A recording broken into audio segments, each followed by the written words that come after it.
Hello నమస్తే, welcome to Yadav vision. నేను మీ నక్క మహేష్ యాదవ్. తెలుగు సినిమా పరిశ్రమ అనేది కళల ప్రపంచమా లేక కులపిచ్చికి నిదర్శనం అనే అంశం మీద ఈరోజు చర్చించే ప్రయత్నం చేద్దాం.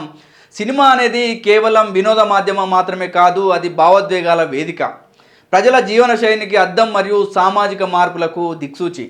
సృజనాత్మకత, నూతన భావజాలానికి వేదిక సినిమా పరిశ్రమ. కోట్ల రూపాయల టర్నోవర్ ఉండే పరిశ్రమ కూడా సినిమా పరిశ్రమనే. కానీ తెలుగు సినిమా పరిశ్రమను చూస్తే డబ్బు తప్ప మిగతావేమీ కనిపించట్లేదు. సృజనాత్మకత కంటే కులాధిపత్యాన్ని ప్రతిబింబించే వ్యవస్థగా మారిందన్న వాదన తెలుగు పరిశ్రమను లోతుగా అధ్యయనం చేస్తే నిజం అనిపిస్తోంది. ఈ రంగాన్ని క్లియర్గా పరిశీలిస్తే నటీనటులు, నిర్మాతలు, దర్శకులు, డిస్ట్రిబ్యూటర్లు, స్టూడియోలు అన్నింటినీ కొద్ది కుటుంబాలు, ముఖ్యంగా ఆధిపత్య కులాలు మాత్రమే నియంత్రిస్తున్నాయి. ఎంత నటనా నైపుణ్యం ఉన్నప్పటికీ ఒక బహుజన కళాకారుడికి ప్రధాన పాత్రలో అవకాశం రావడం అనేది చాలా అరుదుగా లభిస్తోంది. కులం, కుటుంబ వారసత్వం, పెట్టుబడి శక్తి కీలకంగా మారాయి.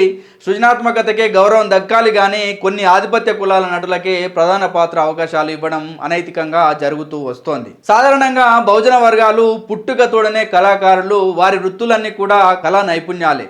వారు పెరిగే క్రమంలో ఈ కళలన్నీ జీర్ణించుకొని పెరిగిన వారే. ఈరోజు జానపద కళలైనా ఏ కళలైనా బతికి బట్టకట్టి ఉన్నాయంటే అది బహుజన కళాకారుల పుణ్యమే.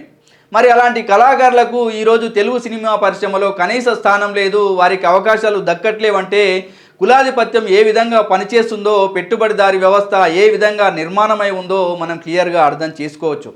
ఒక్కసారి కనుక మనము ప్రముఖ సినిమా హీరోల సామాజిక వర్గాలను కనుక పరిశీలిస్తే అందరూ కూడా అగ్రకులాల వారే ఉన్నారు అనేది స్పష్టమవుతోంది.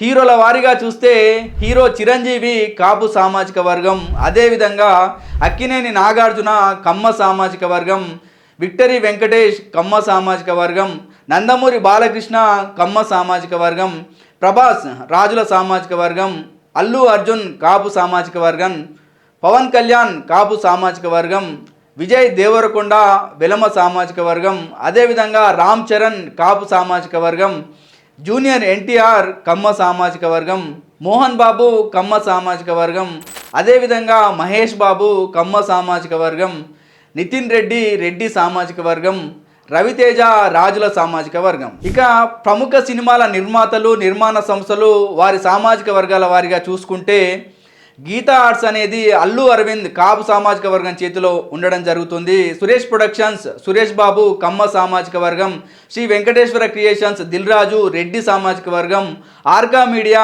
శోభా నాయుడు కమ్మ సామాజిక వర్గం, అన్నపూర్ణ స్టూడియోస్ అక్కినేని బ్రదర్స్ కమ్మ సామాజిక వర్గం, అదేవిధంగా అంజన ప్రొడక్షన్స్ నాగేంద్ర బాబు కాపు సామాజిక వర్గం, మైత్రి మూవీస్ నవీన్ రవిశంకర్ వారిద్దరు కూడా కమ్మ సామాజిక వర్గం, ఏకే ఎంటర్టైన్మెంట్స్ అనిల్ సుంకర కమ్మ సామాజిక వర్గం, అదేవిధంగా 14 రీల్స్ గోపిచంద్ రామ్ అర్చంట కమ్మ సామాజిక వర్గం. ఇక ప్రముఖ సినిమా స్టూడియోలు కనుక మనం క్లియర్గా గమనిస్తే రామోజీ ఫిలిం సిటీ కమ్మ సామాజిక వర్గం చేతిలో ఉంది.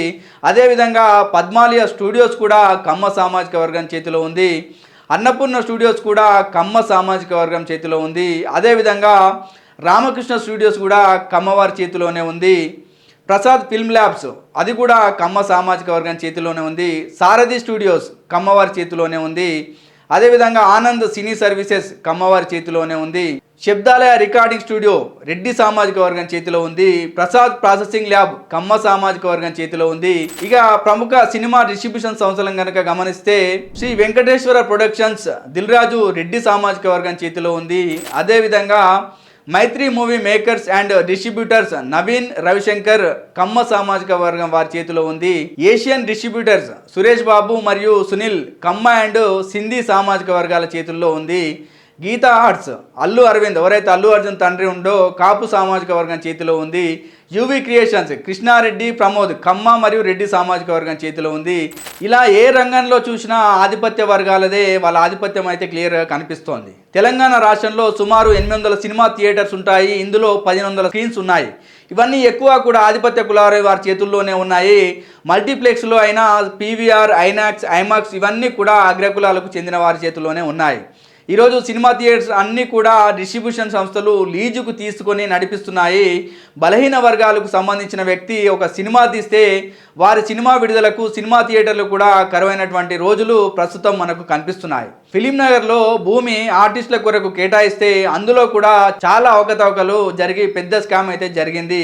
దానికి కూడా ఆధిపత్య కులాలే కారణమని మనకు తెలుస్తోంది. నిజానికి సినిమా పరిశ్రమ అభివృద్ధికి హైదరాబాద్లో నామినల్ రేట్లపైన భూములు కేటాయించడం జరిగింది. ఉదాహరణ కనుక మనము అన్నపూర్ణ స్టూడియోకు బంజారాహిల్స్లో ఎకరానికి 5,000 చొప్పున 23 ఎకరాలు కేటాయించడం జరిగింది. అలాగే పద్మాలయ స్టూడియోకు ఎకరానికి 8,500 రూపాయల చొప్పున 10 ఎకరాలు కేటాయించడం జరిగింది. అదేవిధంగా రామానాయుడు స్టూడియోకి 8,500 రూపాయలకు 5 ఎకరాలు కేటాయించడం జరిగింది. అలాగే శబ్దాలయ స్టూడియోకు ఎకరానికి 8,500 రూపాయలకు 1 ఎకరం కేటాయించడం జరిగింది. ఆనంద్ సినీ సర్వీసెస్కు కూడా ఎకరానికి 8,500 రూపాయలకే 2 ఎకరాలు కేటాయించడం జరిగింది. రాఘవేంద్రరావు గారికి కూడా ఎకరానికి 8,500 రూపాయల చొప్పున 2 ఎకరాల భూమి కేటాయించడం జరిగింది. ఈ రోజు అక్కడ రేట్లను కనుక గమనిస్తే 1 ఎకరానికి 100 కోట్ల ధర అక్కడ పలుకుతుంది. వీరు పొందింది కేవలం 8,500 రూపాయలకి ఎకరం మాత్రమే. ముషిరాబాద్లో రామకృష్ణ సినీ స్టూడియో కూడా అదే రేట్లో కేటాయించినట్లుగా మనకు తెలుస్తోంది. కొంతమంది అయితే అమ్ముకొని సొమ్ము చేసుకున్నట్లు కూడా మనకు తెలుస్తోంది. ఉదాహరణకు ముషిరాబాద్లో రామకృష్ణ సినీ స్టూడియో భూమిని ఇతర అవసరాలకు వినియోగించడమే కాకుండా ప్లాట్లు, కమర్షియల్ కాంప్లెక్స్లు కట్టి సొమ్ము చేసుకోవడం జరిగింది. అలాగే పద్మాలయ స్టూడియో కూడా సినీ పరిశ్రమ పెద్దలకు నివాస స్థలాల రూపంలో 1,500 గజాల ప్లాట్స్ నామమాత్ర రేట్లకు కేటాయించడం జరిగింది. ఇవన్నీ కూడా ప్రజల పుణ్యమా అని సినీ పరిశ్రమ చెన్నై నుంచి హైదరాబాద్కి అయితే తరలి రావడం జరిగింది అని చాలామంది అయితే చెప్పడం జరుగుతుంది. ఇక్కడికి తరలి వచ్చిన ఈ రంగంలో బహుజనుల వాటా ఏమిటి, ఈ సినిమా పరిశ్రమలో వారికి వచ్చినటువంటి అవకాశాలు ఏమిటి, పొందిన లాభం ఏమిటి అని ప్రశ్నలు వేసుకుంటే వారికి వచ్చిన అవకాశాలు సపోర్టింగ్ పాత్రలకే పరిమితం అయ్యాయి. ప్రజల సొమ్మును దాదాపు ఉచితంగా పొందిన ఆధిపత్య కులాల వారికి, దళితులకు, బీసీలకు అందరికీ కూడా సామాజిక న్యాయం కల్పించాల్సినటువంటి అవసరం లేదా అని మనం అడగాల్సినటువంటి అవసరం అయితే ఉంది. బహుజనులు తమ న్యాయబద్ధమైనటువంటి వాటా కొరకు పోరాడాల్సిన సమయం అయితే ఆసన్నమైంది. కాబట్టి ఇప్పటికైనా బీసీలు, యాదవులు అన్ని వ్యవస్థల మీద అవగాహన తెచ్చుకుంటూ తమ వాటా కోసం పోరాడుతూ దక్కించుకోవాల్సినటువంటి అవసరం అయితే ఉంది. రాజ్యాధికారం దిశగా ముందుకు వెళ్లాల్సినటువంటి అవసరం అయితే మనకు కనిపిస్తోంది. ఈ యొక్క సమాచారాన్ని రిటైర్డ్ కలెక్టర్ టి చిరంజీవులు గారు రాసినటువంటి ఇస్సా ఇజ్జత్ హుక్మత్ అనే పుస్తకంలో నుంచి తీసుకోవడం జరిగింది. కాబట్టి ఇలాంటి మరిన్ని విషయాలతో మీ ముందుకు వచ్చే ప్రయత్నం చేస్తాను. కాబట్టి చూస్తూనే ఉండండి మా యాదవ్ విజన్ ఛానల్. మా యొక్క ఛానల్ని లైక్ చేయండి, షేర్ చేయండి, సబ్స్క్రైబ్ చేయండి. Thank you.